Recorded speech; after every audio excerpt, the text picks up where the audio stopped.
जय श्री कृष्ण।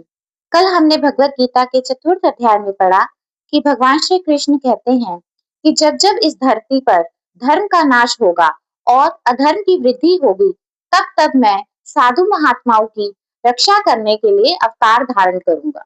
अब हम आगे बढ़ते हैं। भगवान श्री कृष्ण कहते हैं, अभिमान का नाश करके एक मेरा ही सच्चा सहारा पकड़ते हैं, मुझको ही सबका स्वामी मानते हैं।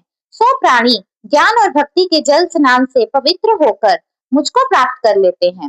हे अर्जुन, जो मनुष्य जिस भाव से मेरा भजन करते हैं, मैं भी उनको वैसा ही फल देता हूँ। और यह सब मनुष्य मेरे कहे हुए मार्ग पर ही चलते हैं।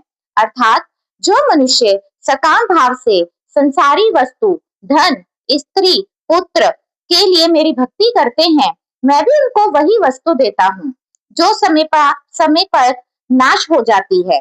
और जो मेरे प्यारे भक्त निष्काम भाव से अपनी मुक्ति के लिए मेरी भक्ति करते हैं, मैं भी उनको संसार के दुखों से छुड़ाकर अपना अविनाशी सुख देता हूँ। ऐसे यह सकाम और निष्काम दोनों मार्ग मेरे ही कहे हुए हैं। हे अर्जुन, जो मनुष्य लोभ में फंसे हुए फल की इच्छा करने वाले देवता की भक्ति करते हैं, उनकी आशा इस संसार में जल्दी पूरी हो जाती है। जैसे कोई एक लोभी मनुष्य अपना मतलब पूरा करने के लिए दूसरे गरीब लोगों की निंदा बदखोरी करके अथवा कुछ लालच देकर राजा के छोटे बड़े नौकरों को प्रसन्न करके अपना मतलब उस समय तो पूरा कर ही लेते हैं, परंतु जब वे नौकर लोग उन लोभी मनुष्य को अच्छी तरह से पहचान लेते हैं और मन में निश्चय कर लेते हैं कि ये लोभी मनुष्य हैं, इन्होंने बहुत लोगों के साथ विश्वासघात किया है, उनको बहुत दुख दिया है, ऐसा समझकर फिर वही नौकर उन लोभी मनुष्यों को कठिन सजा देते हैं और जल्दी नहीं छोड़ते।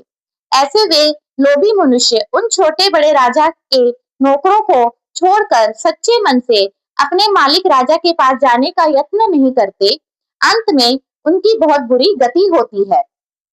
ना उन पर राजा के नौकर ही प्रसन्न रहते हैं और ना ही राजा प्रसन्न रहता है। जिधर जाते हैं उधर ही धक्के खाते हैं। और जो मनुष्य अपने राजा को मिलने का यत्न करते हैं, उस राजा को प्रसन्न करने के लिए बड़े बड़े दुख भोगते हैं। ऐसे दुख भोगते भोगते जब बहुत समय व्यतीत हो जाता है और राजा भी मन में जान लेता है कि इन मनुष्यों ने मेरे मिलने के लिए बहुत दुख पाया है, फिर वह राजा उन मनुष्यों को बड़े प्रेम से मिलता है, उनकी सबकी इच्छा पूर्ण करता है और बड़ा इनाम देता है, जो उनकी कई पीढ़ियां खाती रहती हैं। इस प्रकार उन मनुष्यों पर प्रसन्न